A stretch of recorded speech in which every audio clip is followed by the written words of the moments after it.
Good morning, everybody. This morning's devotional reading is Genesis chapter 41. This is kind of the climax of the Joseph story. There's still more to come with him, but for him, he reaches a threshold and a milestone in his identity that matters a lot. When we met Joseph a few chapters earlier, he was a young man favored by his father, the 11th son.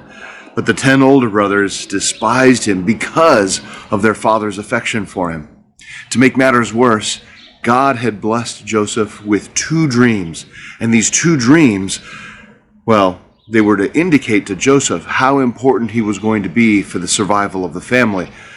But the way he shared it with his brothers, it was about him having authority and control over them. And they didn't take too kindly for it. They sold him into slavery, as you might recall. He found himself a slave, but blessed by God, doing great work in his master's house, and so he rose to a position of prominence until Potiphar, the master's wife, made an inappropriate advance against him, and he was then accused of sexual assault, found himself in prison for it, and he'd been in prison now for a few years, as we find ourselves to this scene today.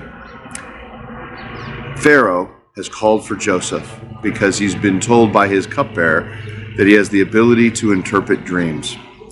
Now, in this 13-year journey that Joseph has been on, he has managed to mellow and realize that his trust for God is entirely in God and not in anything that he has going for himself.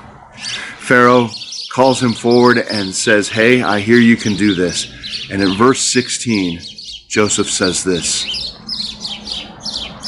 "It is beyond my power to do this," Joseph replied, "but God can tell you what it means and set you at ease."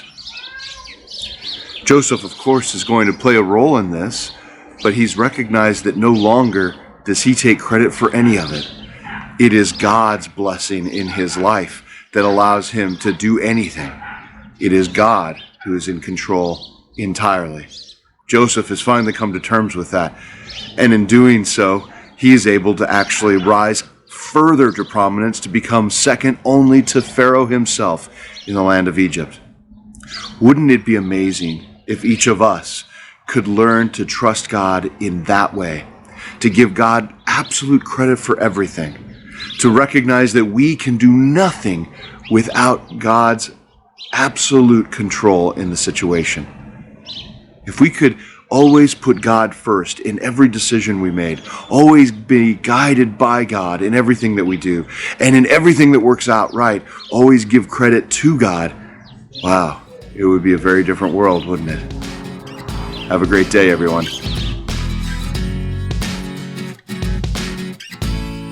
If these devotional videos are helpful to you, subscribe to our channel and click the notification button so you know when we post a new video.